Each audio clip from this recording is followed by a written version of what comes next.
les dio como alimento un trigo celestial.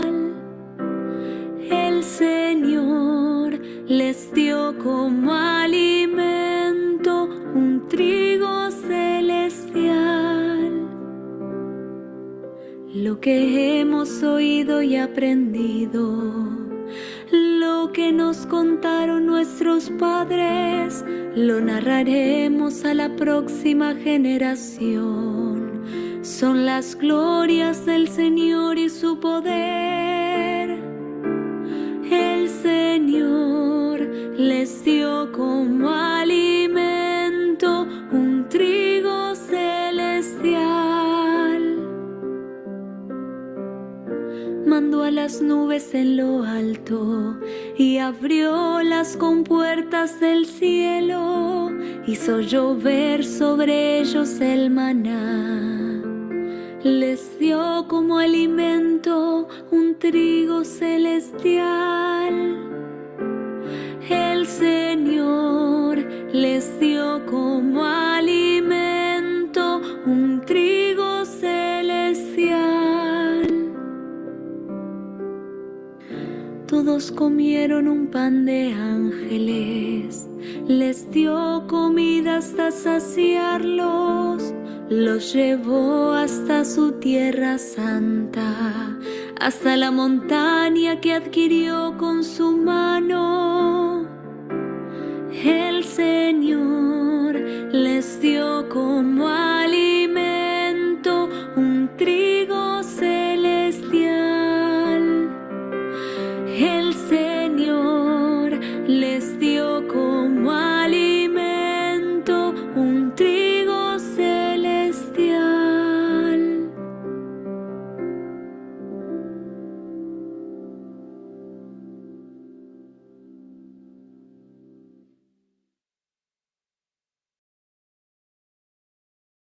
Hola, buenas noches.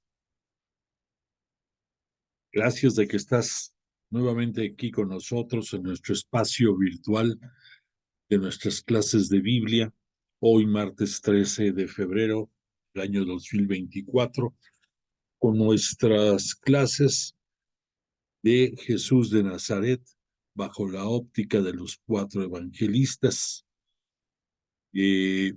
Agradezco de verdad tu perseverancia y el que te encuentres aquí con el interés profundo de seguir conociendo más sobre la palabra de Dios y por labios de Jesús de Nazaret, nuestro Maestro, conocemos.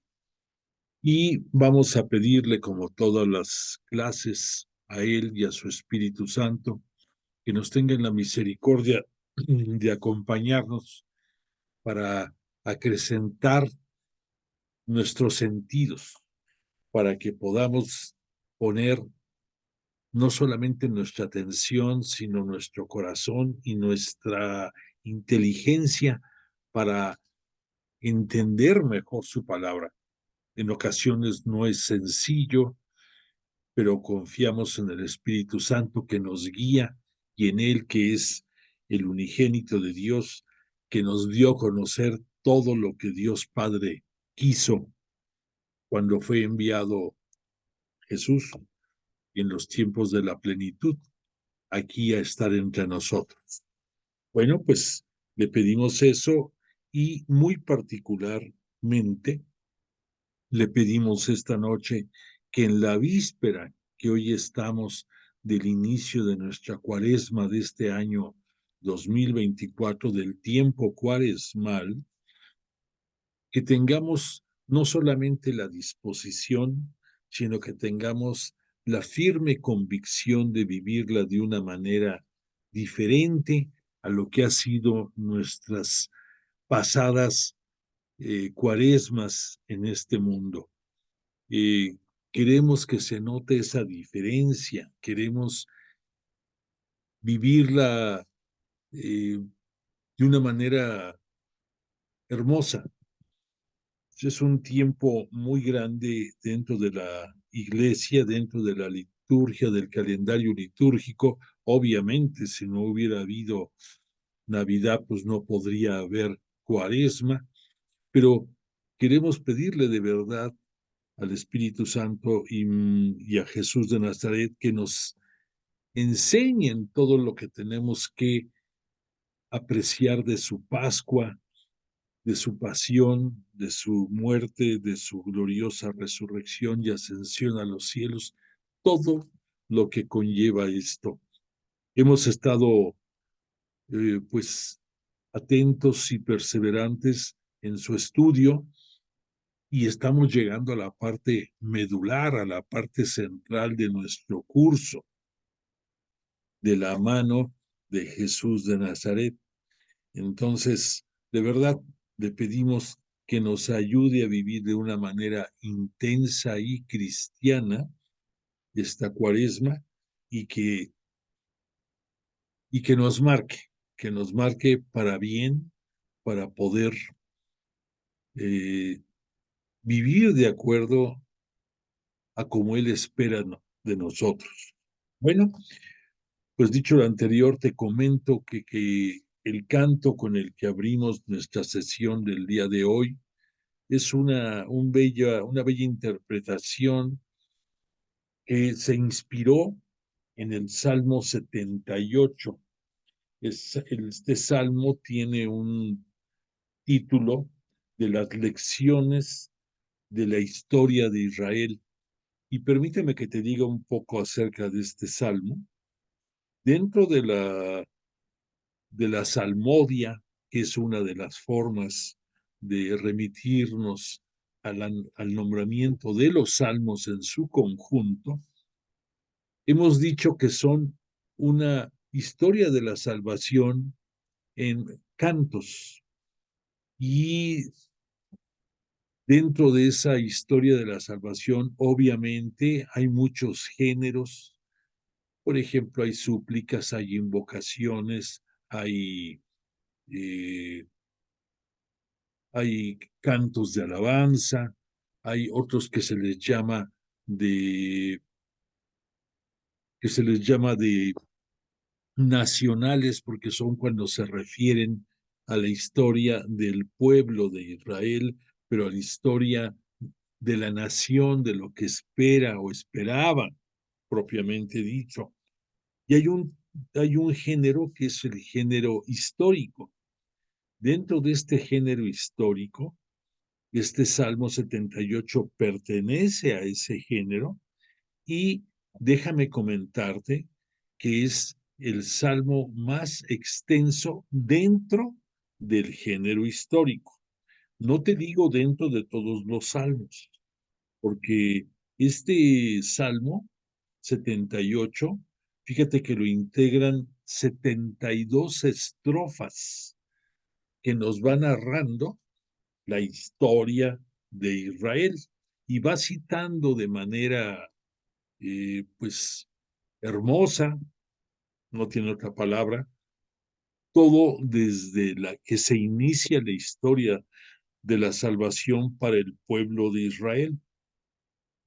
Recordemos que este inicio de la historia para el pueblo de Israel se da en el monte Sinaí con la intercesión, con la participación, más bien dicho, de Moisés como mediador entre Yahvé Dios y el pueblo, el nuevo pueblo de Israel. Y en ese monte Sinaí se sella la alianza entre Yahvé Dios y su pueblo elegido, el pueblo de su propiedad, y como contraparte el pueblo acepta rendirle culto únicamente a Yahvé Dios sobre cualquier Dios pagano que pudiera existir, porque había muchos, muchísimos, pero se comienza con la aceptación del pueblo de solamente a Yahvé Dios darle culto. Tristemente, esto fue traicionado muchas veces, este acuerdo, por diferentes razones, en distintos momentos, pero pues el pueblo le falló. Yahvé, Dios, no falla, Dios nunca falla, y siempre a pesar de un pueblo apartado, Dios les tuvo siempre la misericordia y se la sigue teniendo y les perdona y vuelve a estar con ellos y los saca adelante y los levanta, etcétera, etcétera, etcétera. Pero entonces este Salmo 78 comienza citando gran parte de estos momentos dramáticos, muchos de ellos, desde esa alianza signada con sangre, porque en ese momento se inmoló a un ganado y también a borreguitos, se hizo una gran oblación para celebrar esta alianza y Moisés salpicó a gran parte del pueblo con la sangre y otro tanto quedó como era acostumbrado en el altar del sacrificio. Entonces, esto nos da a entender que siempre las alianzas se signan con sangre. Por esa razón, cuando llegue el momento de la posterior a la pasión de Jesús de Nazaret, cuando sea crucificado, él va a derramar hasta la última gota de su sangre para firmar la alianza con el nuevo pueblo de Israel, que lo conformamos, entre otros, tú y yo, todos aquellos que hemos sido redimidos del pecado por esta muerte de Jesús en la cual él, sin ser pecador, se convirtió en pecado y se inmoló, se ofrendó a sí mismo y para, para glorificar a Dios Padre. Y Dios Padre, por supuesto que también glorificó al Hijo y va a ser esto más patente después de su resurrección gloriosa con su glorificación en el cielo. La palabra pues habla por sí sola. Sube Jesús a ser glorificado después de esa vida terrena impecable que tuvo entre nosotros, enseñándonos todo lo que su Padre le pidió que nos diera a conocer. Bueno, este Salmo 78, ya para terminar, está inspirado en los libros del Pentateuco. Existe eh, los libros de Génesis, Éxodo, Levítico, Números y Deuteronomio. Y en el libro del Deuteronomio, que se considera como un libro póstumo de Moisés hacia todo el pueblo de Israel, existe un fragmento muy, muy especial que se le conoce como el canto de Moisés. Y es un canto que Moisés adaptó porque era un canto muy antiguo todavía y lo enriqueció y entonces pidió reunir a todas las cabezas de, de las tribus que conformaban ese éxodo rumbo a Canaán, a la tierra prometida, y leyó Moisés ese cántico de Moisés dentro del que está puesto, te repito, dentro del Deuteronomio. Este Deuteronomio, como te comenté, se le considera como si fuera un testamento también de Moisés y las dos palabras claves de su mensaje contenido en este cántico de Moisés son famosísimas. porque comienza diciendo Shema Israel, que traducido ya al castellano significa escucha Israel. Entonces es una invitación, una petición, una súplica, una ordenanza, pudiéramos decir, de todos los integrantes del pueblo de Israel, de que escuchen. Y tú, que has estado estudiando el, el curso de Jesús de Nazaret, ya identificas bien lo que quiere decir escucha. No solamente que oigas, que escuches y que anide en tu corazón la palabra. Y entonces este Moisés, en ese Shema Israel, el Shema se escribe, te lo voy a deletrear, S-H-E-M-A, Shema, se acentúa, aunque no tiene el acento prosódico, ortográfico, perdóname, se pronuncia Shema Israel. Y es tan importante esta invitación que no sé si tú sepas, pero en los judíos tienen la costumbre de que en las jambas, o sea, el marco de las puertas de su casa, de sus lugares de trabajo, de muchas partes, tienen un tubito, un tubo, y dentro de ese tubo hay unos escritos que es precisamente este Shema Israel. Y entonces siempre que llegan a su casa o se van, entran y casi siempre está del lado derecho, alto, y lo tocan como una señal de respeto de entrada o de salida a su hogar o al lugar en el que están.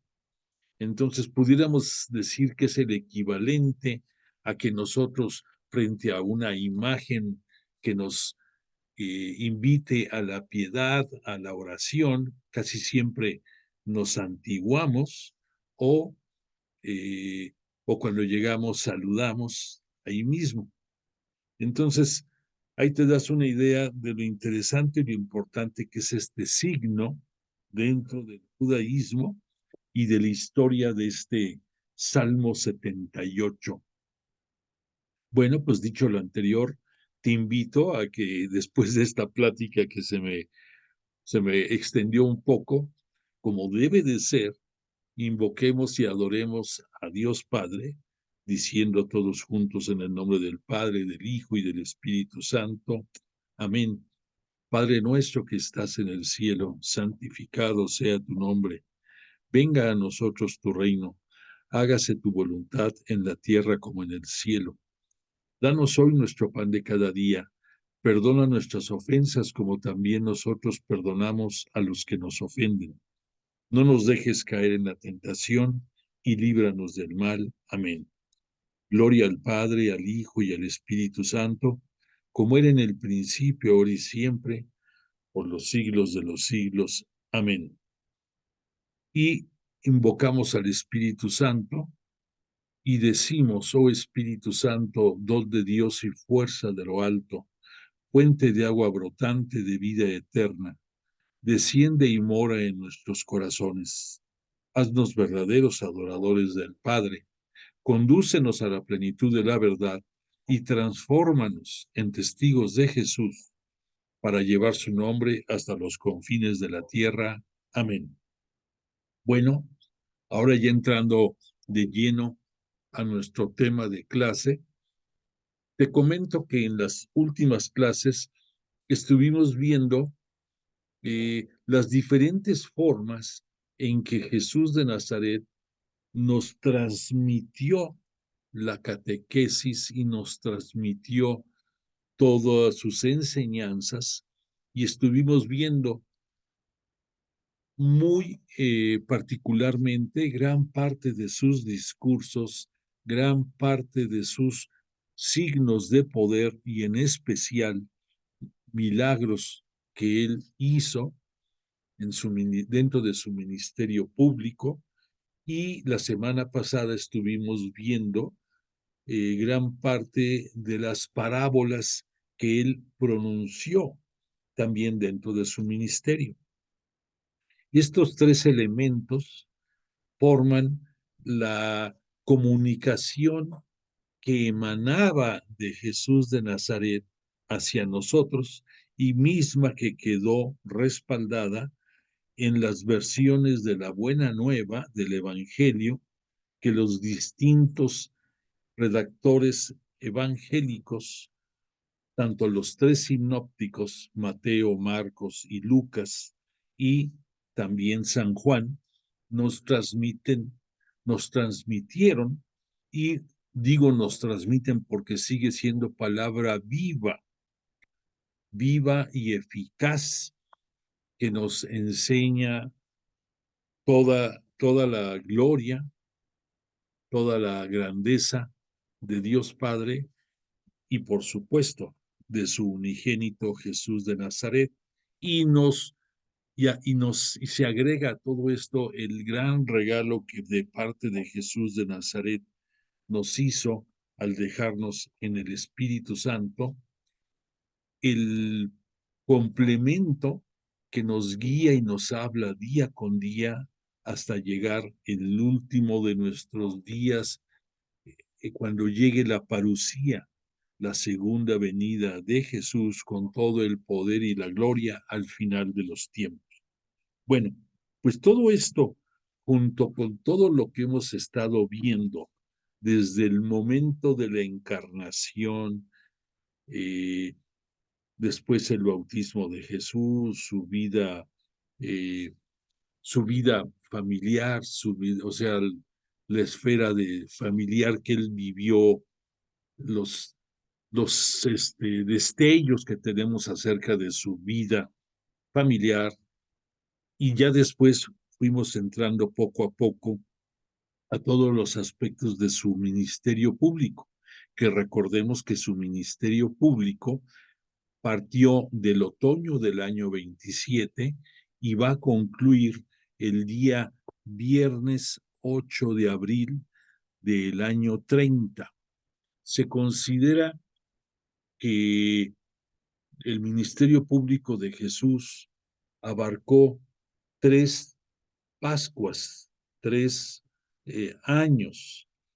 En el primero, en el año 27, y estamos en las narraciones que hemos estado viendo, hemos llegado hasta la Pascua del año 29, con todo lo que hemos estado estudiando.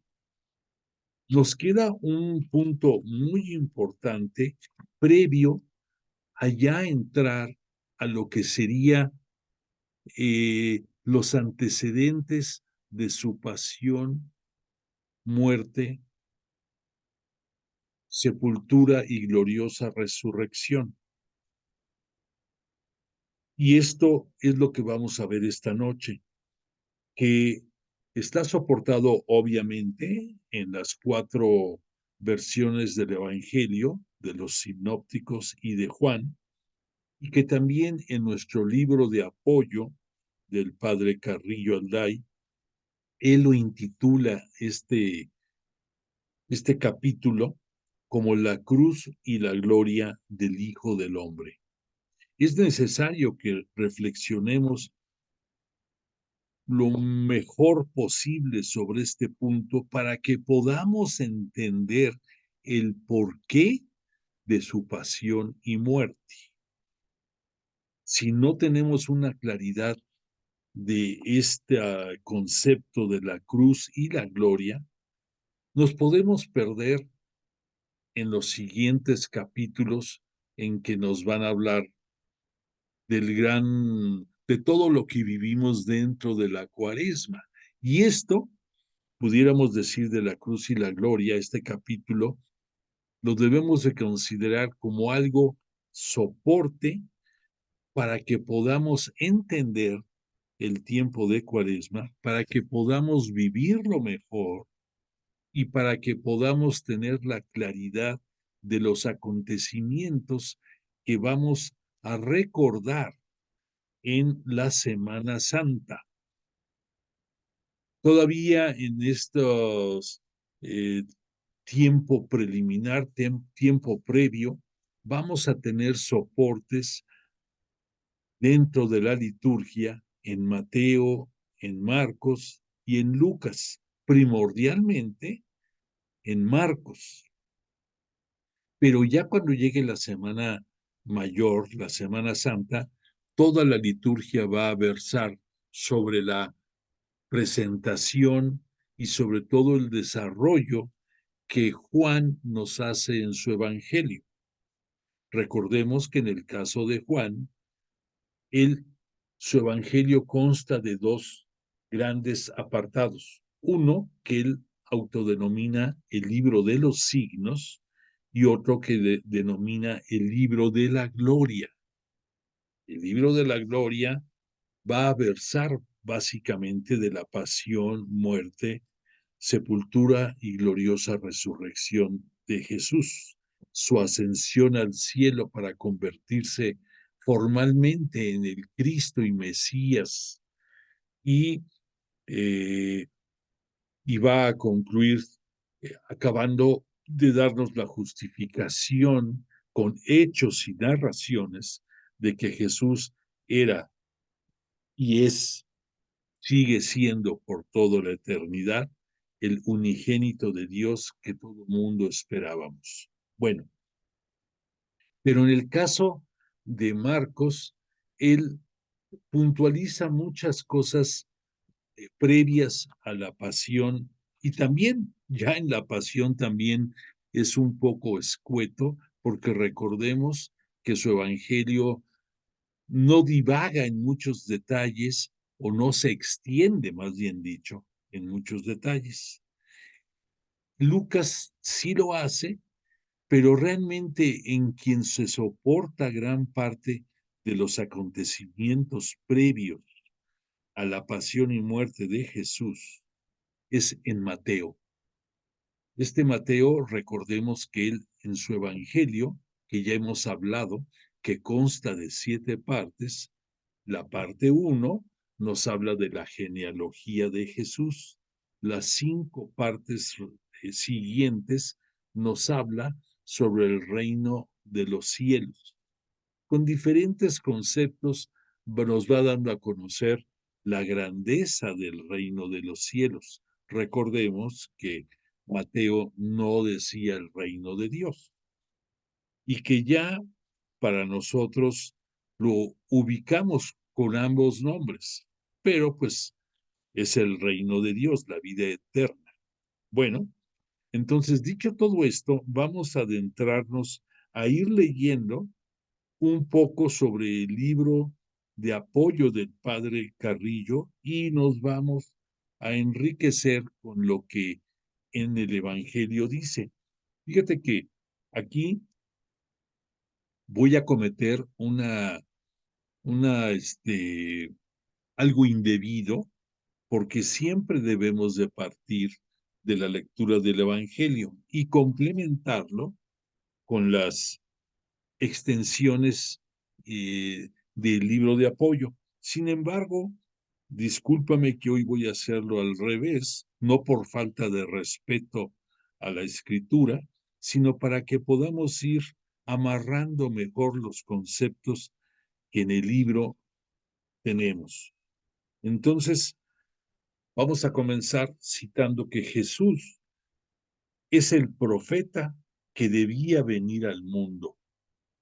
Te comento, el término de profeta es una forma en que conocemos a todas las personas que nos presentan el mensaje divino, el mensaje de Dios, a través de muchas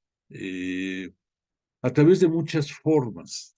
Profetas, para que lo entendamos, así como decimos que apóstol es alguien que tiene una misión, en el caso de los profetas también tienen una misión, que es el comunicarnos la palabra de Dios, y que ellos invariablemente son intermediarios entre el pueblo y Dios, y en ocasiones sirve también para que a través de ellos haya una comunicación en ambos sentidos de Dios y el pueblo.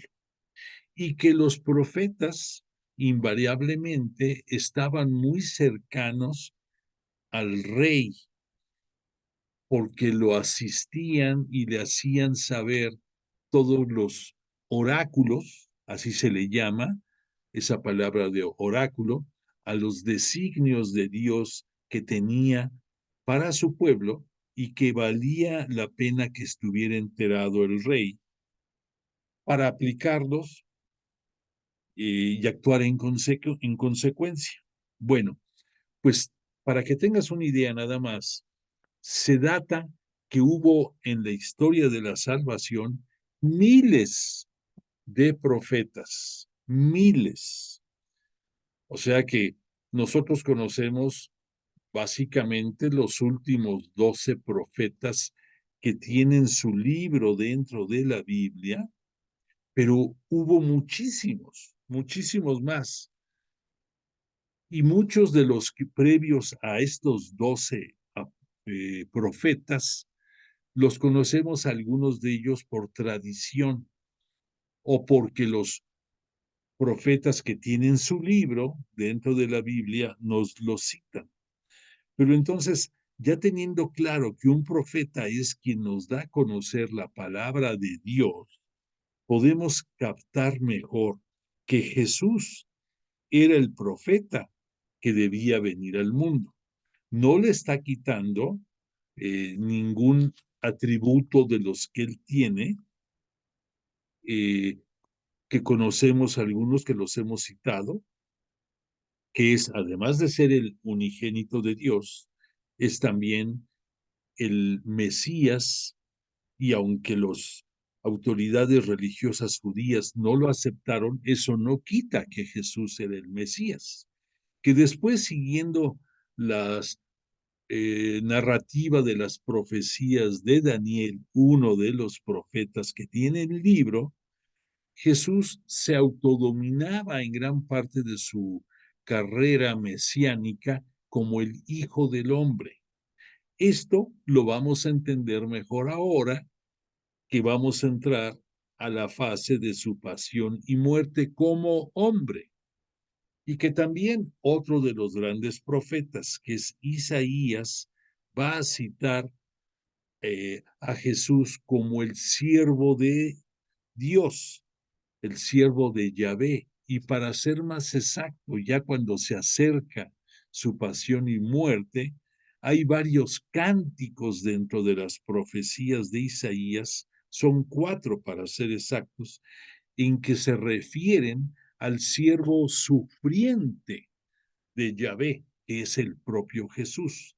Entonces, estas connotaciones no las va a perder Jesús nunca, pero aquí el hecho de que lo reconozcan como el profeta que debía de venir al mundo es un título más o un atributo más que podemos identificarlo con su persona de Jesús.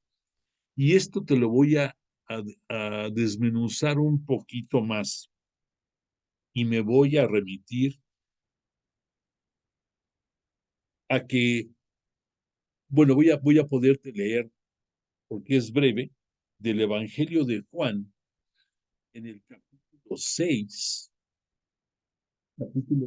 y concretamente en los versículos 14 y 15, nos cita Juan, fíjate, dice, al ver la gente el signo que había realizado, nos está hablando Juan de la multiplicación de los panes de los panes de parte de Jesús. Así lo cita Pablo, tío Pablo. Juan, discúlpame, Juan, nada más cita la multiplicación de los panes. Repito, versículo 14, al ver la gente el signo que había realizado, comentaban, este es verdaderamente el profeta que iba a venir al mundo. Sabiendo Jesús que intentaban venir a tomarle por la fuerza para hacerle rey, huyó de nuevo al monte él solo. Ya vas, ya te va cayendo el 20 por dónde viene por qué era el profeta que debía venir al mundo, porque el pueblo de Israel, después de ver muchos de los signos de poder de Jesús, pero sobre todo después de ver que con unos cuantos panes y peces alimentó a más de 5,000 personas, que nos lo citan los evangelistas, y que se saciaron de comer y que todavía los apóstoles recogieron 12 canastos con las sobras de lo que quedó ahí, y que Jesús les dio alimento no solamente físico, sino también de palabra con sus discursos, con sus parábolas, con todas las explicaciones que citan los evangelistas. Llevaban 3 días siguiéndolo y acompañándolo. Entonces, al ver este gran signo, este gran milagro, pues toda la gente dijo, este es el bueno, este es el que estábamos esperando, es el que nos va a dar alimento a todos, va a ser el que nos va a sacar adelante de nuestras necesidades físicas, de nutrirnos, independientemente de otros atributos que le veían. Pero por este detalle de haberles dado el alimento, lo querían hacer rey. Nada tonto la población, ¿no? Nada, digo, se fueron por el lado fácil, pero Jesús, conocedor del pensamiento de todos y de lo que el corazón de todos nosotros alberga, huyó, huyó al monte porque él tenía claro que su mesianidad, que su reinado era espiritual, de acuerdo a lo que el Dios Padre le pedía.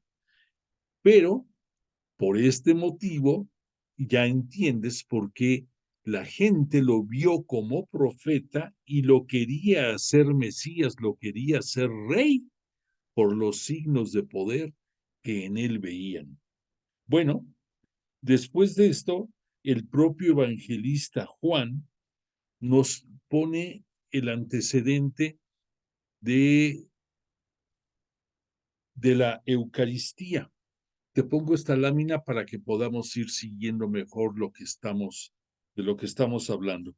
El anuncio de la Eucaristía nos lo cita también el profeta Juan, y me voy a remitir a él.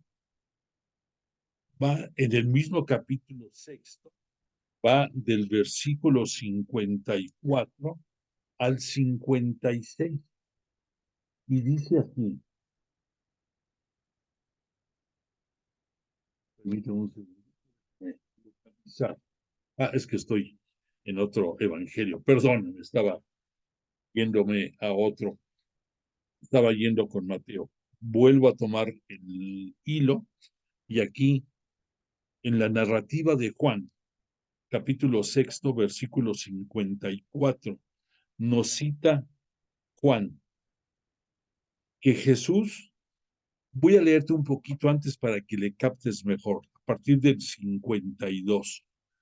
Discutían entre sí los judíos cómo, perdóname, hago una pausa, me voy un poquito antes para que entendamos mejor el mensaje.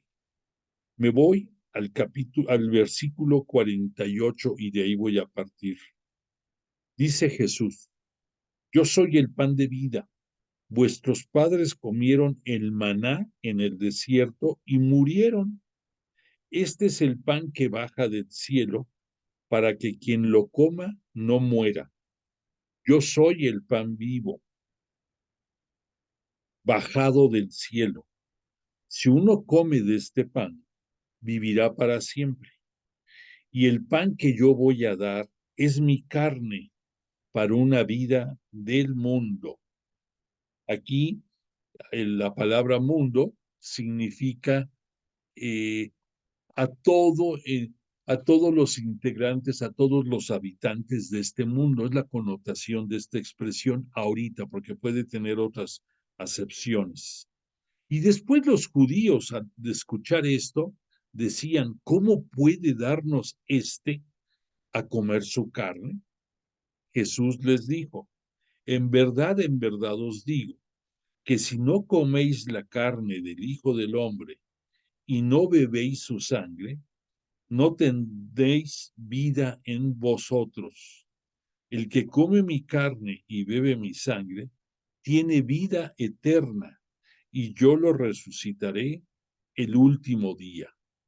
Bueno, ya entendimos, ahora sí, con un poco más de detalles, por qué este anuncio nos está presentando la Eucaristía. Obvio, ponte en los zapatos de toda la gente que escuchaba esto, y obviamente, pues sí, para muchos era motivo de escándalo, para otros era motivo de curiosidad, y muchos no se atrevían a increpar y a preguntar más por la autoridad que representaba Jesús para ellos, pero no porque entendieran.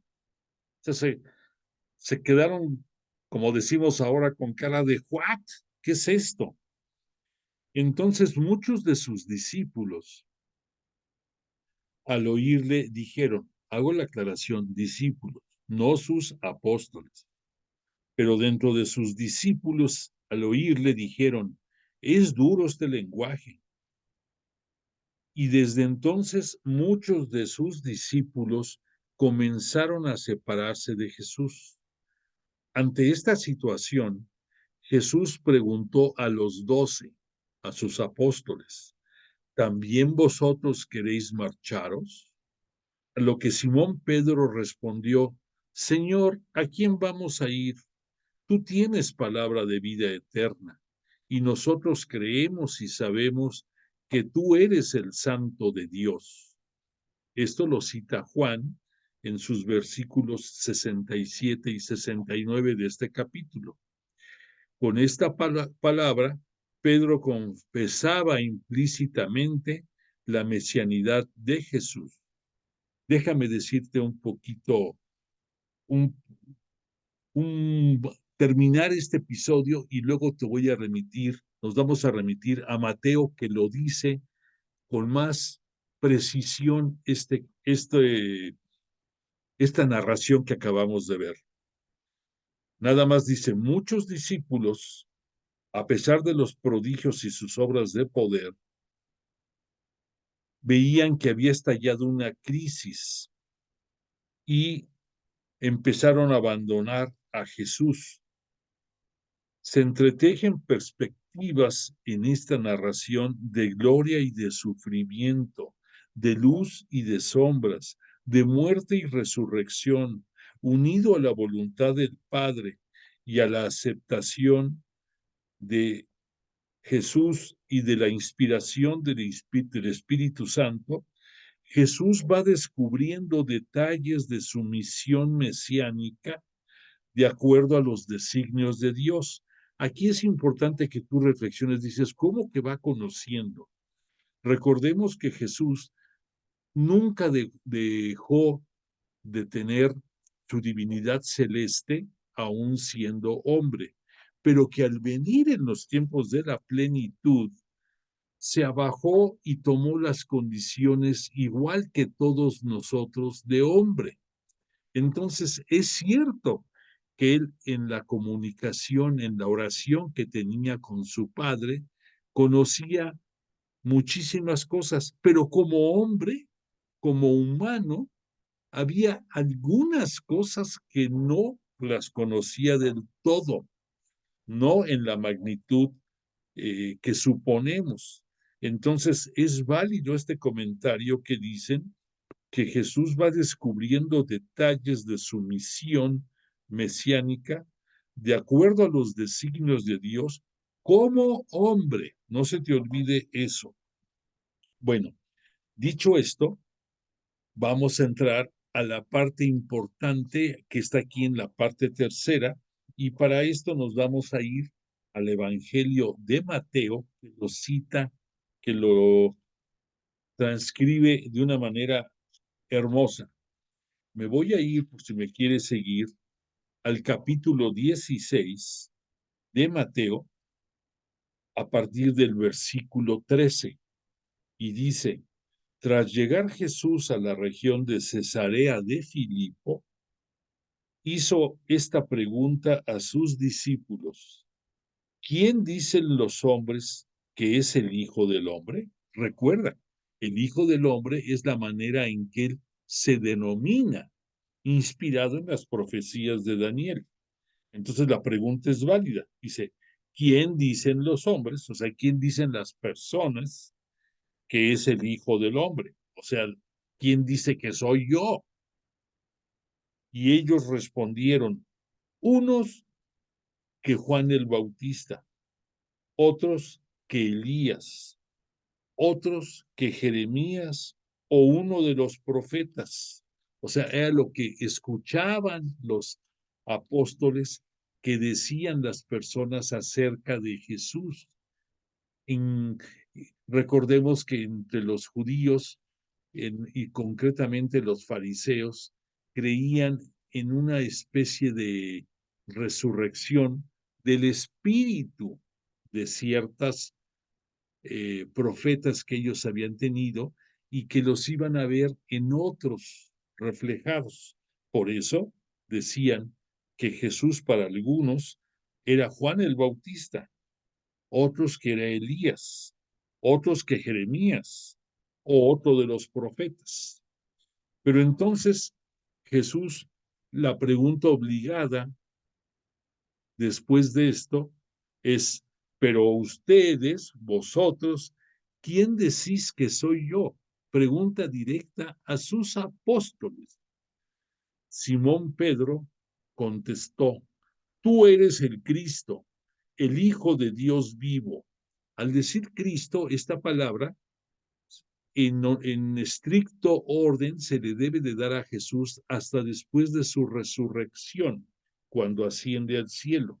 Aquí Mateo nos lo pone por la época en que él redactó su evangelio, que ya había pasado tiempo. Su evangelio lo redacta por el año 80 y se atreve a poner esta denominación en boca de Pedro. Pero probablemente lo que Pedro le dijo en su momento fue, tú eres el Mesías, no tú eres el Cristo. Bueno, entonces vuelvo a tomar a partir del versículo 16. Simón Pedro contestó, tú eres el Cristo, el Hijo de Dios vivo. A esto replicó Jesús, bienaventurado eres, Simón, hijo de Jonás. Se refiere a Pedro. Pedro se llamaba Simón, el padre de Pedro se llamó Jonás y le está hablando a él. Dice, porque no te ha revelado esto la carne ni la sangre. Esto se refiere a que el cuerpo para los judíos estaba conformado por sangre y carne. Entonces, al decir Jesús que esta revelación no se la dio ni la carne ni la sangre, significa que ningún humano se lo reveló esto a Pedro, sino que mi Padre que está en los cielos. O sea, Jesús le dice, esta revelación que tú me has dicho, te la dio mi Padre, y por esa revelación tú me le estás diciendo. Entendámoslo. Pero aquí viene el complemento muy importante para nosotros. Le dice Jesús a Pedro, y yo a mi vez te digo que tú eres Pedro y que sobre esta piedra edificaré mi iglesia. Aquí le está dando la potestad Jesús a Pedro de ser la roca sobre la que va a cimentar su iglesia, la iglesia cristiana católica, y que Pedro va a ser el sostén, el cimiento, va a ser la piedra más importante, esa piedra como te recuerdas que se cita, esa piedra desechada por los constructores, la piedra angular. Eso le está dando esa potestad a Pedro en este momento, de acuerdo a la narrativa de Mateo. y las puertas del Hades no prevalecerán contra ella. Recordemos que Hades es la expresión griega que corresponde a la expresión Sheol de los judíos, y ambas significan el lugar de los muertos. Entonces, repito, le dice Jesús: sobre esta piedra edificaré mi iglesia, y las puertas del Hades, las puertas de la muerte, entendámoslo, no prevalecerán contra ella. A ti te daré las llaves del reino de los cielos. Lo que ates en la tierra quedará atado en los cielos, y lo que desates en la tierra quedará desatado en los cielos. Entonces mandó a sus discípulos que no dijesen a nadie que él era el Cristo, que él era el Mesías. Entonces, esto nos los narra muy claramente Mateo. Déjame complementarte con lo que el padre Carrillo nos dice en su libro. Dice: se puede pensar que el tema de su conversación con Dios había sido el misterio de su persona y de su misión, o sea, de Jesús hacia el Padre.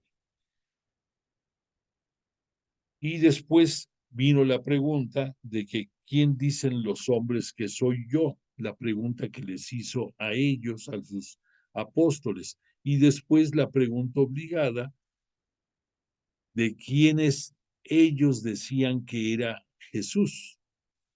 Entonces, ya vimos lo que Pedro contestó, y aquí nos vuelve a recalcar el Padre que esta ilustración, esta visión, esta claridad que tuvo Pedro, le vino de Dios Padre hacia él, reconociendo la grandeza de Jesús.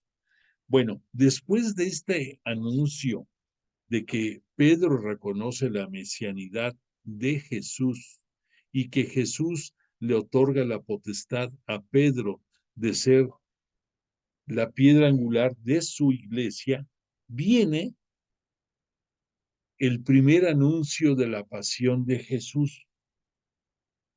Y viene de inmediato después de que Pedro lo reconoció como Mesías.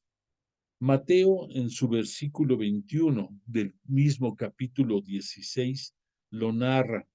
Desde entonces comenzó Jesús a manifestar a sus discípulos que él debía ir a Jerusalén y sufrir mucho de parte de los ancianos, los sumos sacerdotes y los escribas, que le matarían y que resucitaría al tercer día.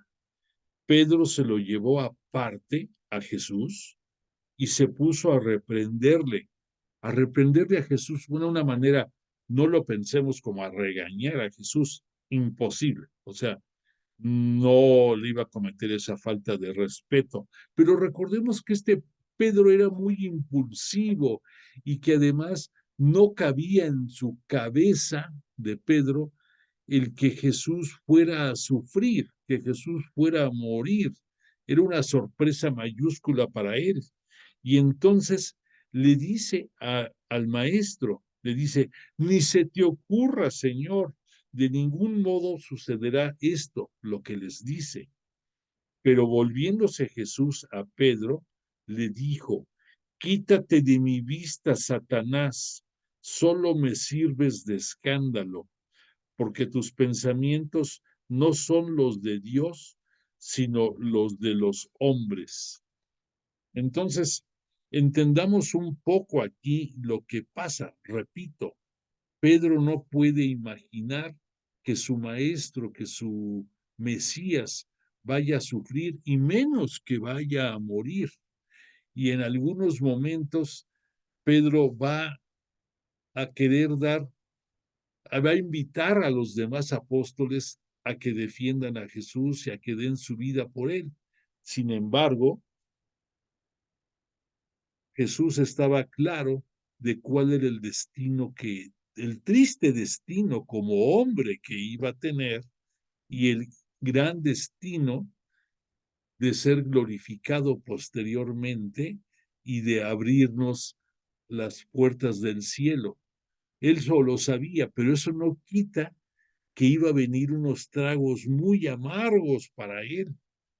Y entonces le reprende a este Pedro, porque al igual que cuando en el desierto después de ser bautizado, Satanás quiso desviar la intención de Jesús de ser el Mesías de acuerdo a lo que su padre le pedía, aquí Jesús le da a Pedro ese mismo trato. No me cambies el plan que tiene mi padre para mí. Y por eso le increpa y le dice, apártate de mi vista, Satanás, porque le está recriminando el que piense en cambiar el plan que Dios Padre tiene para él.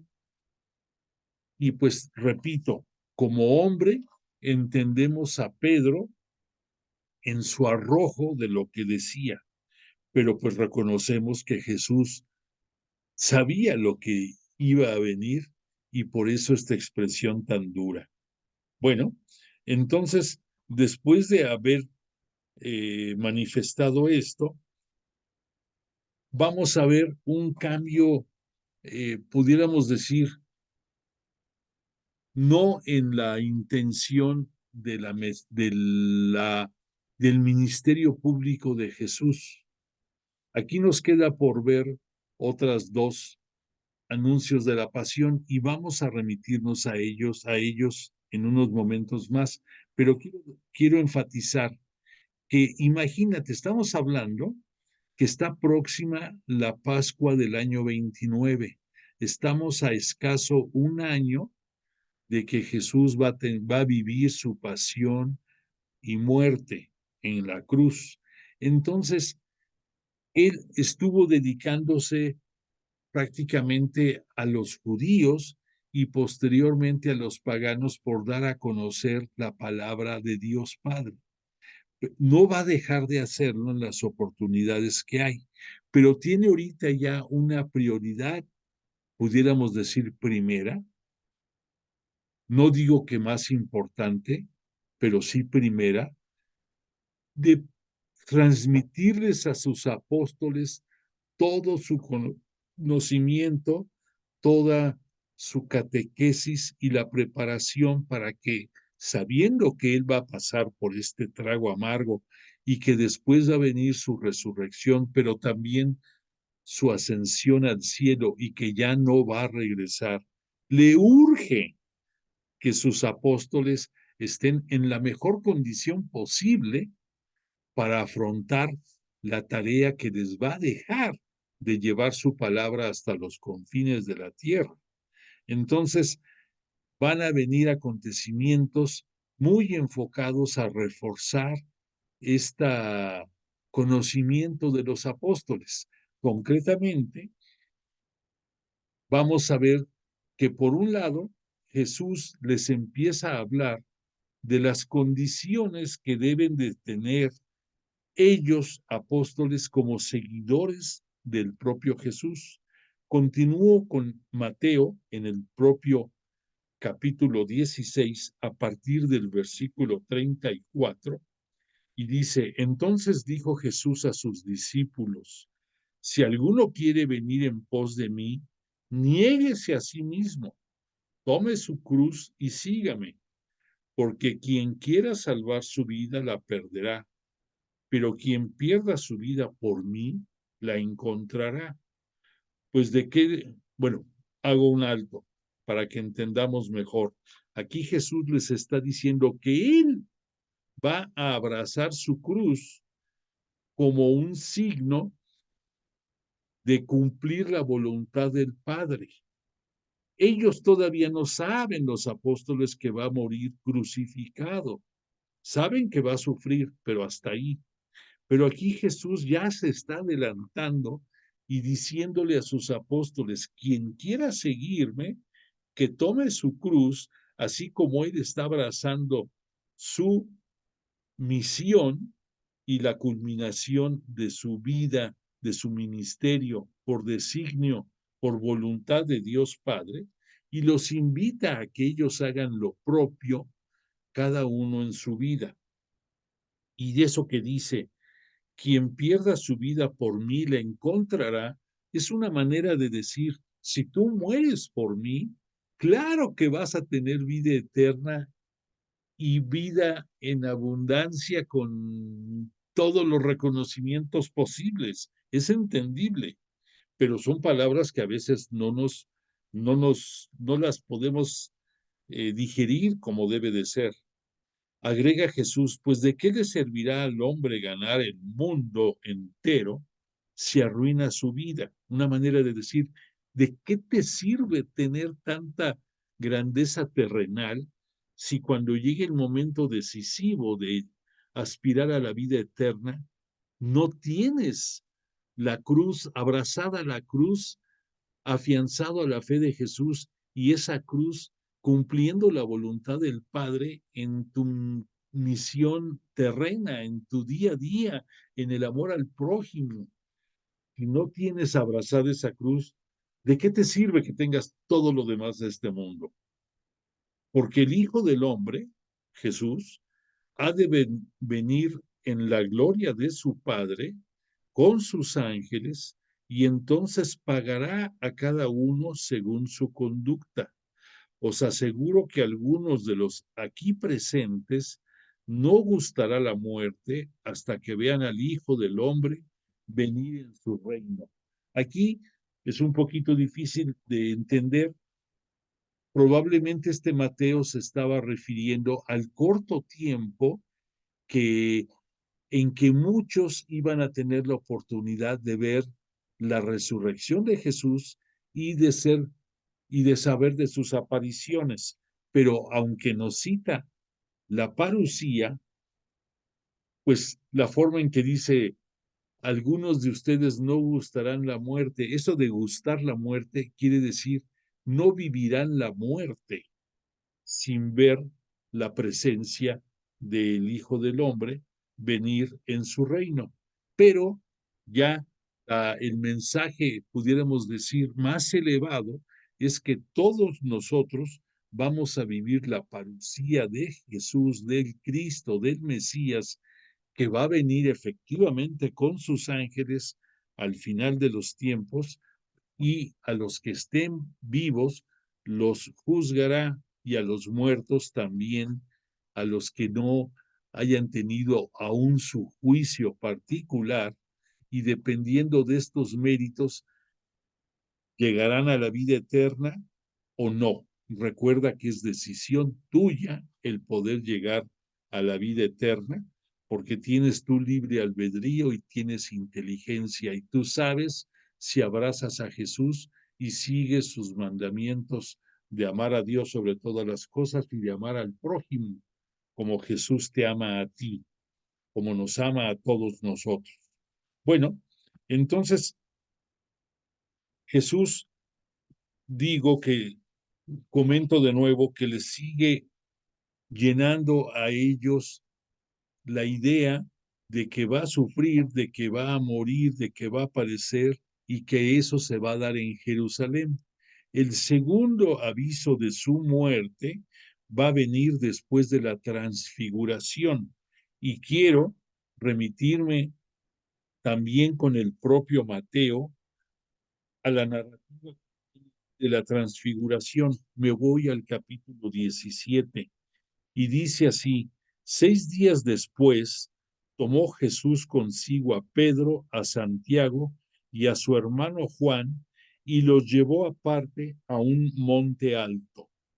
Hago una pausa.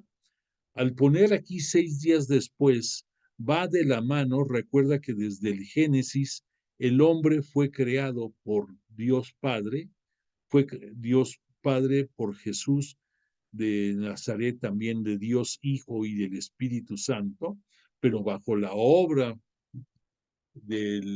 directa de Dios, le creó al hombre y lo creó en el día sexto. y todo lo que se refiere dentro de la Biblia con el simbolismo del día sexto va relacionado a lo humano, a lo imperfecto, pudiéramos decir. Entonces, lleva Jesús 6 días después, dicen 6 días después de qué, pues de lo que había pasado del reconocimiento de la mesianidad de parte de Pedro y de la potestad que le había otorgado Jesús a Pedro. Pasaron 6 días que compaginan con el espíritu bíblico, teológico, que aquí nos presenta el Mateo, y lleva a Pedro, a Santiago y a Juan a un monte alto. No nos dice él qué monte es. En el caso de Lucas y de Marcos, nos citan el monte Tabor, pero aquí no lo cita Mateo. ¿Cuál es? Y en ese monte se transfiguró delante de ellos. Su rostro de Jesús se puso brillante como el sol y sus vestidos se volvieron blancos como la luz. Hago otra pausa. Recordarás tú que en la narrativa que hay de Moisés cuando subió al monte Sinaí para recibir de parte de Yahvé Dios el decálogo, narran que todo el pueblo al bajar lo veía con un rostro luminoso a este Moisés y era una consecuencia de la luz que había recibido de Dios Padre, de Yahvé Dios. Entonces, por esa razón aquí, Mateo nos habla de que el rostro de Jesús se puso como el sol y sus vestidos se volvieron blancos como la luz. La luz es el propio Jesús. Él es la sabiduría, Él es la luz, Él es el camino, la verdad y la vida. Él es la puerta por la que se llega a la vida eterna. Y su luz es porque Él en Él todo es verdad, en Él todo es sabiduría. En esto cita, se aparecieron Moisés y Elías que conversaban con él, con Jesús. Se supone que estaba Moisés a su derecha de Jesús, Elías a su izquierda. Tomó Pedro la palabra y le dijo a Jesús: Señor, está bien que nos quedemos aquí. Si quieres, haré aquí 3 tiendas, una para ti, otra para Moisés y otra para Elías. Todavía estaban hablando cuando una nube luminosa los cubrió con su sombra, los cubrió a todos, a Jesús, a Moisés, a Elías y por supuesto también a Pedro, a Santiago y a Juan. Y salió de la nube una voz que decía: Este es mi Hijo amado en quien me complazco, escuchadle. Al oír esto, los discípulos cayeron rostro en tierra, llenos de miedo. Mas Jesús, acercándose a ellos, los tocó y dijo: Levantaos, no tengáis miedo. Ellos alzaron sus ojos y no vieron a nadie más que a Jesús. Bueno, entonces acabamos de esta narración el significado.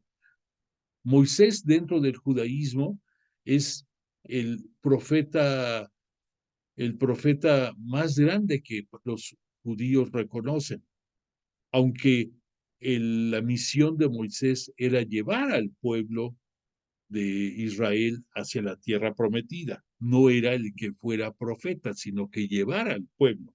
En el caso de Elías, él sí dentro del profetismo lo consideran como el mayor profeta que hayan tenido.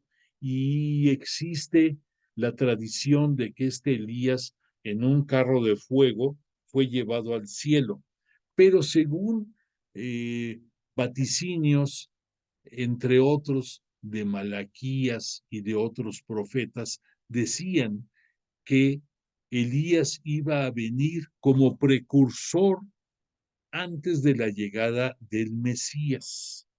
Bueno, entonces, aquí otra cosa importante a señalar es que existe un evento de teofanía. Recordemos que teofanía es una manifestación de Dios. Y aquí en el fenómeno, en el signo de poder de la transfiguración, se da esta teofanía y también se da la presencia del Espíritu Santo en forma de nube. La sombra que protege es la misma nube que durante el Éxodo vino acompañando al pueblo de Israel hacia la tierra prometida.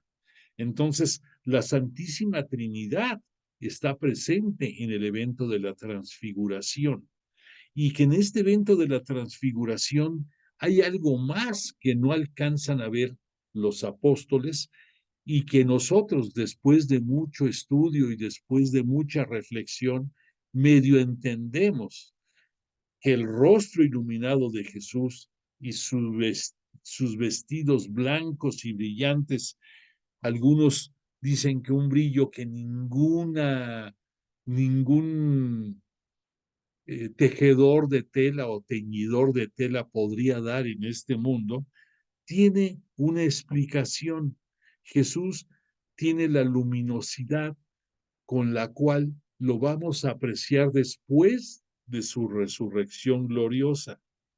Y recordamos más bien, que difícilmente lo reconocían, lo veían diferente, y que esto es una prueba para nosotros que cuando llegue el día de nuestra resurrección, cuando llegue el momento en que dejemos este mundo y nazcamos para la vida eterna, entonces llegaremos, si Dios nos recibe por nuestra fe y por nuestros méritos, llegaremos con un cuerpo transformado y un alma gloriosa. No vamos a ser los mismos con la apariencia que tenemos ahorita.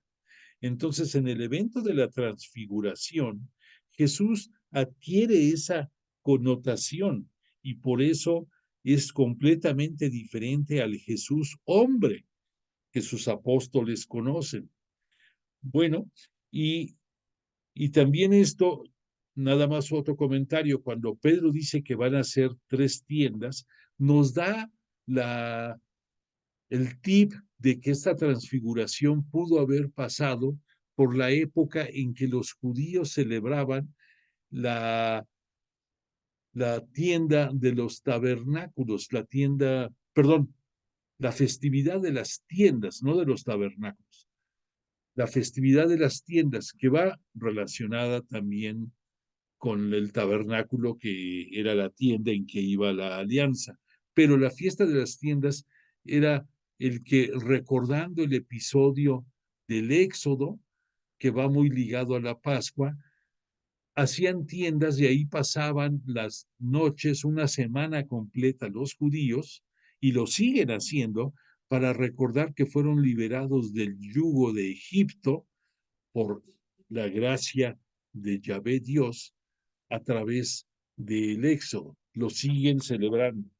Entonces, esto lo celebran por el otoño, entonces nos da ese comentario, el tip de que probablemente era por el otoño del año 29. Después de esta transfiguración, les dice Jesús, les comenta a sus apóstoles, cuando bajaban del monte, Jesús les ordenó, no contéis a nadie la visión hasta que el Hijo del Hombre haya resucitado de entre los muertos. Ellos se han de haber quedado sin saber qué entender. A duras penas estaban entendiendo poco a poco que iba a sufrir.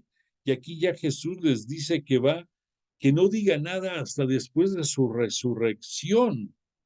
Y ellos, pues, tratan de entender, pero la verdad es que no creo que lo hayan comprendido hasta que el Espíritu Santo se los aclaró. Bueno, y después dice Jesús, ¿por qué pues dicen los escribas que Elías debe venir primero? Y les respondió, continuó hablando Jesús, ciertamente Elías ha de venir a restaurarlo todo. Os digo, sin embargo, que Elías vino ya pero no le reconocieron, sino que hicieron con él cuanto quisieron. Así también el Hijo del Hombre tendrá que padecer de parte de ellos. Entonces los discípulos entendieron que se refería a Juan el Bautista. Bueno, entonces Jesús les corrobora que esa, eh, ese espíritu de Elías se hizo presente en la persona de Juan Bautista, que no lo reconocieron, que aquí dicen hicieron con él lo que quisieron porque lo acaban decapitando, eh, por que lo mandó Herodes Antipas que le cortaran el cuello. Ya sabemos la historia triste de él, pero entonces Jesús aquí nos confirma que ya Elías vino, por lo tanto es el precursor de que va a venir el Mesías, que él siendo el Mesías fue, fue por Elías anunciado a través de... Bueno, después de este episodio, nos va a mencionar el padre Carrillo, nos va a comentar que después de este evento de la transfiguración, va a venir el segundo aviso de la muerte de Jesús. Y yo estaba buscándote aquí el punto, aquí ya lo localicé. Aquí esto lo cita tanto Mateo como Lucas. Mateo lo cita en su versículo 22 y 23 de el capítulo 17. En una manera muy breve, dice Mateo: yendo un día juntos por Galilea, les dijo Jesús: el Hijo del Hombre va a ser entregado en manos de los hombres, lo matarán y al tercer día resucitará. Ellos, los apóstoles, se entristecieron mucho. No nos dice que hayan comprendido, nada más que se entristecieron, y es lógico, pues no se imaginaban que esto pudiera suceder. Entonces, el padre Carrillo nos dice: el maestro no quería que la gente lo identificara y buscaba la soledad y la tranquilidad, pues iba instruyendo a sus discípulos en el tema de la revelación trascendente de su misión. Después nos cita: el misterio de la muerte y la resurrección de Jesús supera los niveles de la comprensión puramente humana, y la perspectiva del sufrimiento siempre causa temor. Se prefiere ignorar o esquivar. Después de esto, va a ir, van a regresar a Galilea, y después de estar allí un tiempo en Galilea, con decisión férrea, Jesús va a emprender el camino de su vida, subir a Jerusalén, el punto 3 que aquí lo tenemos contemplado en esta lámina. Y llama la atención que no por saber que iba a sufrir y a padecer y a morir, Jesús esquiva o evita o mete freno en su carrera, en su ministerio público, sino que él pone la muestra y va por delante en el grupo de sus apóstoles y van subiendo rumbo hacia Jerusalén. Entonces ahí vamos a ver la narrativa que tenemos aquí también en el versículo 33 y 34. Déjame localizarlo, porque aquí de repente me perdí en quién es el que... Mejor te lo voy a leer aquí de narrativa del padre Carrillo, va a quedar más claro. Déjame leerte lo que dice acerca del tercer anuncio de la pasión. Dice, han pasado los meses y se acerca la fiesta de la Pascua del año 30. Iban de camino subiendo a Jerusalén, y Jesús marchaba delante de ellos. Aquí te pongo una lámina para que vayas recapitulando en lo que fue la transfiguración de Jesús, aunque ya la mencionamos. Entonces, ya me ubico aquí, que este anuncio lo hizo Marcos, el que nos va a citar el padre Carrillo.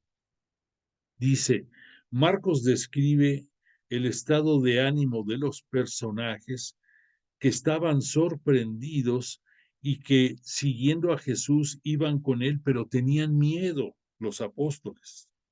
Tomó otra vez Jesús a los 12 y comenzó a decirles lo que le iba a suceder. Mirad que subimos a Jerusalén, y el Hijo del Hombre será entregado a los sumos sacerdotes y a los escribas.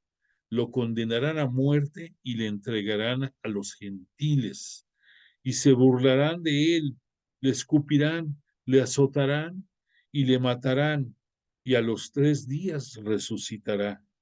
Esto lo cita Marcos, que les iba explicando Jesús rumbo a la subida a Jerusalén. Entonces, poco a poco los va metiendo en los acontecimientos futuros, en los tristes acontecimientos, pero que eran parte de la misión y de la cruz que Jesús iba a abrazar por todos nosotros. Continúo, el primer anuncio de la pasión y resurrección había tenido lugar después de que Pedro hiciera la brillante confesión de la mesianidad de Jesús. El segundo anuncio había seguido a la gloriosa transfiguración de Jesús cuando Pedro quiso permanecer en este evento, en la gloria que estaban viviendo.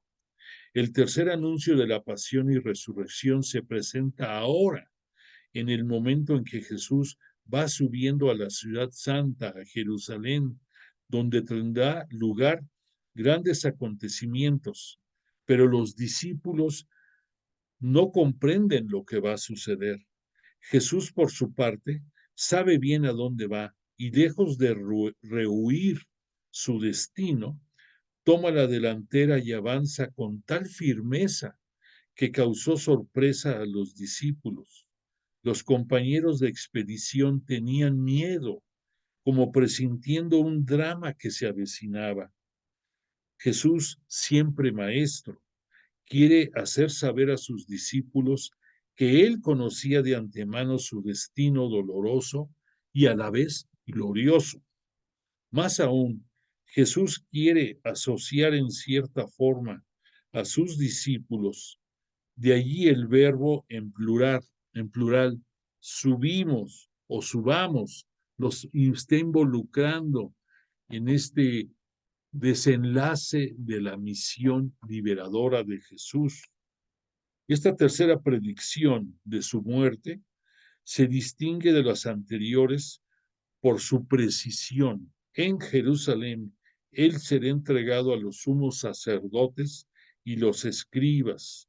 Lo condenarán a muerte, lo entregarán a los gentiles, o sea, a los no creyentes dentro del judaísmo. Perdón, a los judíos que no lo reconocían como Mesías y los gentiles no creyentes del judaísmo que tampoco lo conocían y que muchos de ellos siguieron eh, la, el plan urdido por las autoridades religiosas judías. No dudes que muchos de ellos comprados para que fueran de los que increparan a Jesús delante de las autoridades civiles romanas y que acabó con la condena a su muerte. Bueno, aquí Jesús nos da detalles de que se burlarán de él, le escupirán, lo azotarán, lo matarán, pero a los 3 días resucitará. Esta precisión en la formulación puede estar influenciada por los acontecimientos. Jesús se nombra el Hijo del Hombre, el título más humano y a la vez el más grandioso. Esto viene de las profecías de Daniel. Y recordemos que con esto, con todo esto, Jesús nos viene a dar muestra de que acepta la voluntad de Dios Padre, tanto en su misión en este mundo, como Él como Hijo único acepta el vivir ese episodio, ese cáliz, y que el decir que carga su cruz, aquí lo vemos perfectamente reflejado porque no niega cargar con la cruz y con su muerte que se le avecina, pero que no antepone su voluntad particular, personal, a la voluntad de Dios Padre. Eso es la muestra de Jesús hacia todos nosotros, de lo que significa en un grado extremo, perdón, el aceptar tu cruz, perdóname, el aceptarla, el abrazarla. Entonces, ya tenemos la claridad de lo que eso significa. Bueno, pues con esto tenemos ya una ubicación de lo que significa la muerte de Jesús, la pasión que va a vivir en los próximos tiempos y que vamos a empezar a estudiar a partir de nuestra clase del próximo martes. Hoy le agradecemos mucho a Jesús de Nazaret y al Espíritu Santo que nos hayan iluminado y le pedimos también, con base en nuestra petición inicial de clase, que mañana que comienza la cuaresma, sepamos distinguir cuando recibamos el signo de la ceniza con claridad la expresión que vamos a escuchar de arrepiéntete y cree en el Evangelio, sabedores de que solamente así podemos llegar a abrazar la cruz siguiendo la estela de catequesis que Jesús nos ha dado durante todo su ministerio público y que a través del Espíritu Santo que nos deja para que permanezca hasta el fin de los tiempos, nos recuerda todas las enseñanzas de Jesús y lo que Él espera de nosotros como hermanos de Él, como integrantes de la Iglesia Cristiana Católica, como hijos de Dios Padre por la misericordia de Él, de Jesús, y que además entendamos la otra frase que mañana vamos a escuchar en muchos templos de polvo eres y en polvo te convertirás. Nos ubicamos, polvo eres y polvo te convertirás, viene desde el Antiguo Testamento, del Génesis, y nos recuerda que hay un fin.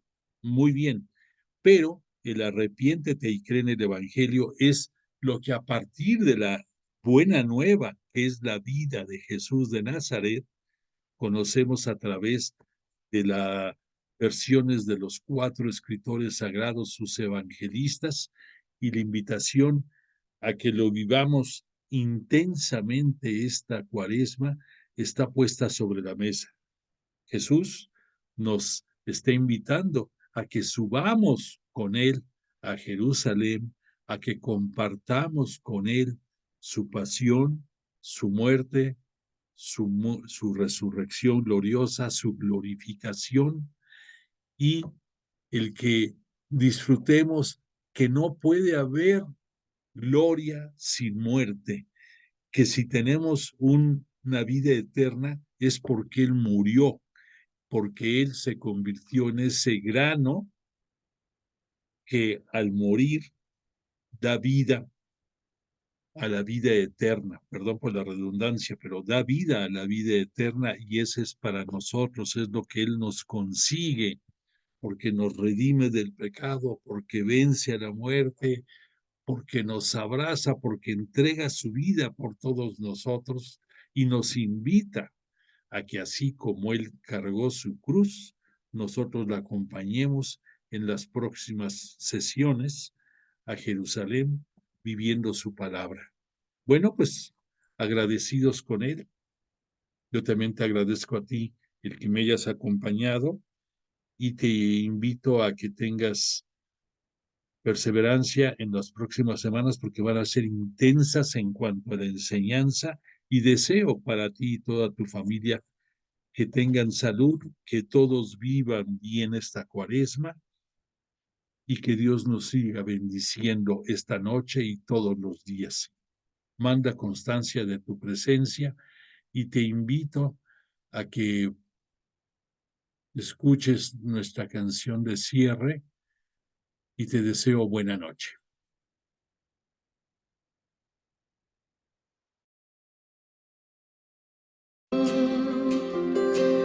Hoy te entrego lo que soy. Toma mi vida, es tuya, Señor. Yo confío en tu amor.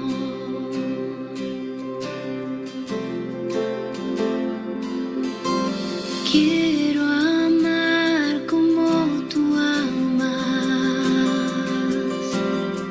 saber perderme en ti, ver tu rostro en cada corazón, salir de mí mismo, dando todo lo que soy. Y en la grandeza de lo simple te veré, descubriendo la belleza de tu amor. Y en silencio contemplando tu bondad, voy a darlo todo, abriré mi